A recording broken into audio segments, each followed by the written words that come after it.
duke zgjedhjen 2027. Vendimi im është që unë të vazhdoj rrugtimin tim. Do flasim për këto 10 pika për të provokuar, për të sensibilizuar ata që do jenë kryet Bashkisë Tiranës deri në 2027. Tirana është kaotike dhe unë nuk ose shpik në gjë të madhe nëse e them këto pallate nuk ose mund t'i minojmë tani dhe t'i hedhim në tokë.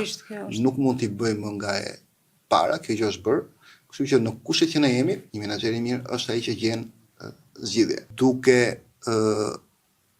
zgjidhur problemet e parkimeve, ne do kishim më pak parkime ose makina të parkuara në rrugë dhe do kishim një trafik më të rrjedhshëm. Autobus vegjël, grin dhe që kalojnë më shpesh. Turizmi në Tiranë duhet të dalë jashtë, Tirana duhet të marrë frym. Nuk ka trotuare sepse ka makina të parkuara. Nuk ka trotuare sepse ku është ndërtuar kanë shfrytzuar maksimum të gjithë perimetrin e trullit për ta shitur për metra katror, duke i subvencionuar të paktën 50% të qerave. Marr rast për shembull shkolla Vin Rustemi nuk ka pse mbyll pasdite.